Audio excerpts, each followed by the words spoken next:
ಕನ್ನಡ ಚಿತ್ರರಂಗದ ಹೆಸರಾಂತ ನಟ ಆಕ್ಷನ್ ಪ್ರಿನ್ಸ್ ಧ್ರುವ ಸರ್ಜಾ ಅಭಿನಯದ ಹಾಗೂ ಜೋಗಿ ಪ್ರೇಮ್ ನಿರ್ದೇಶನದ ಕೇಡಿ ಚಿತ್ರ ಶಿವಮೊಗ್ಗದ ಮಂಜುನಾಥ ಚಿತ್ರಮಂದಿರದಲ್ಲಿ ಯಶಸ್ವಿ 50 ದಿನಗಳ ಪ್ರದರ್ಶನವನ್ನು ಪೂರೈಸಿದೆ. ಈ ಹಿನ್ನೆಲೆಯಲ್ಲಿ ಕರ್ನಾಟಕ ಕಾರ್ಮಿಕರ ರಕ್ಷಣಾ ವೇದಿಕೆ ವತಿಯಿಂದ ಇಂದು ಚಿತ್ರಮಂದಿರದ ಮುಂಭಾಗ ವಿಶೇಷ ಕಾರ್ಯಕ್ರಮವನ್ನು ಆಯೋಜಿಸಲಾಗಿತ್ತು. ಈ ಸಂದರ್ಭದಲ್ಲಿ ಆನ್ಲೈನ್ ಮೂಲಕ ಬಂದಿದ್ದ ಧ್ರುವ ಸರ್ಜಾ ಅವರು ಅಲ್ಲಿ ನೆರೆದಿರ್ತಕ್ಕಂಥ ಪ್ರೇಕ್ಷಕರನ್ನು ಉದ್ದೇಶಿಸಿ ಮಾತನಾಡಿ ಕೇಡಿ ಚಿತ್ರದ 50 ದಿನಗಳ ಯಶಸ್ವಿ ಪ್ರದರ್ಶನದ ಹಿನ್ನೆಲೆಯಲ್ಲಿ ಕರ್ನಾಟಕ ಕಾರ್ಮಿಕರ ರಕ್ಷಣಾ ವೇದಿಕೆಯ ವಾಟಾಳ್ ಮಂಜುನಾಥ್ ಅವರು ಅಲ್ಲಿ ಪ್ರೇಕ್ಷಕರಿಗೆ ಸಿಹಿ ವಿತರಣೆಯನ್ನು ಮಾಡಿದರು. ಹಾಗೆಯೇ ಈ ಚಿತ್ರವನ್ನು ವೀಕ್ಷಿಸುವಂತಹ ಪ್ರೇಕ್ಷಕರಿಗೆ 50 ರೂಪಾಯಿ ರಿಯಾಯಿತಿಯನ್ನ ಇವರೇ ಸಂಘಟನೆಯಿಂದ ಘೋಷಿಸಲಾಯಿತು. ಹಾಗೆಯೇ ಚಿತ್ರಕ್ಕೆ ಶುಭ ಕೋರಿ ಸಿಹಿ ಹಂಚಿ ವಿತರಿಸಲಾಯಿತು. ನಮ್ಮ ಹೀರೋಗಳು ಇವತ್ತು ಬರಬೇಕಾದ್ರೆ ಕನ್ನಡ, ಬೆಳಿಬೇಕಾದ್ರೆ ಕನ್ನಡ, ಇಲ್ಲಿ ಬದುಕಬೇಕಾದ್ರೂ ಕನ್ನಡ, ಕರ್ನಾಟಕ ಸರ್ಕಾರ ಕನ್ನಡ ನಾಡಬೇಕು.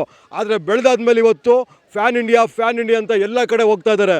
ಇವತ್ತು ಯಶೋರ್ ಆಗಿರ್ಬೋದು, ಅವರು 6-7 ವರ್ಷ ಆಯಿತು, ಇವತ್ತಿಗೂ ಕೂಡ ಕನ್ನಡ ಪಿಕ್ಚರು ಇವತ್ತು ಕನ್ನಡ ಪಿಕ್ಚರ್ ಅವ್ರು ಎಲ್ಲದಕ್ಕೂ ಬೆಳೆಯಬೇಕು, ಬದುಕಬೇಕು, ಎಲ್ಲದೂ ಬೇಕು. ಆದರೆ ಅವ್ರಿಗೆ ಕನ್ನಡ ಪಿಕ್ಚರ್ ತೆಗೆಯೋದು ಅವ್ರಿಗೆ ಅವಶ್ಯಕತೆ ಇಲ್ಲ.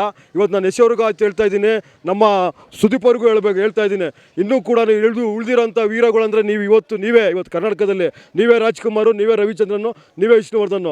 ಇವತ್ತು ಮುಂದಿನ ದಿನಗಳಲ್ಲಿ ಅತಿ ಹೆಚ್ಚು ಕನ್ನಡ ಚಿತ್ರಗಳು ಮಾಡಿಬಿಟ್ಟು ಕನ್ನಡ ಸಂಸ್ಕೃತ, ಕನ್ನಡ ನಾಡು ಉಳಿಸ್ಬೇಕಂತ ಸಂದರ್ಭದಲ್ಲಿ ಹೇಳ್ತಾ ಇದ್ದೀನಿ. ವಾಟಾಳ್ ಮಂಜುನಾಥ್. ಈಗ ಇವತ್ತು ನಮ್ಮ ಏನು ಕೇಡಿ 50 ದಿನ ಆಯಿತೋ, ಇವತ್ತು ನೇರವಾಗಿ ನಮ್ಮ ಧ್ರುವ ಸರ್ಜಾ ಅವರು ಲೈವ್ ಬಂದ್ಬಿಟ್ಟು ಎಲ್ಲ ಖುಷಿಯಾಗಿದ್ದಾರೆ. ಪರವಾಗಿಲ್ಲ, ಇತ್ತೀಚಿನ ದಿನದಲ್ಲೂ ಒಂದು ಕನ್ನಡ ಜನತೆ ನನ್ನೊಂದು ಚಿತ್ರ ನೋಡ್ಬಿಟ್ಟು 51 ದಿನ ಪೂರೈಸಿದ್ದಾರೆ. ಅವರೆಲ್ಲರಿಗೂ ಶುಭ ಆಗಲಿ ಅಂತ ಹೇಳಿಬಿಟ್ಟು ಲೈವಲ್ಲಿ ಎಲ್ಲರಿಗೂ ವಿಶ್ ಮಾಡಿದ್ದಾರೆ. ನಮಗೆಲ್ಲ ಕನ್ನಡಿಗರಿಗೆ ಸಂತೋಷ ಆಗುವಂಥ ಸಮಯ ಬಂದಿದೆ. 51ನೇ ಅವರು ಕೇಡಿ ಚಲನಚಿತ್ರ ಇವತ್ತು ಎಲ್ಲರಿಗೂ ಕೂಡ ಇವತ್ತು ಮಾರ್ನಿಂಗ್ ಶೋ ಫ್ರೀಯಾಗಿ ಅವ್ರಿಗೆ ತೋರಿಸ್ತಾ ಇದ್ದೀವಿ.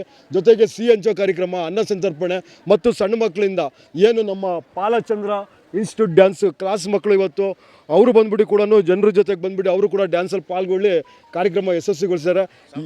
ಸಾಂಸ್ಕೃತಿಕ ಕಾರ್ಯಕ್ರಮ ಯಶಸ್ವಿಯಾಗಿದ್ದಾರೆ. ಕನ್ನಡ ಉಳಿಲಿ, ಕನ್ನಡ ಬೆಳೆಯಲಿ.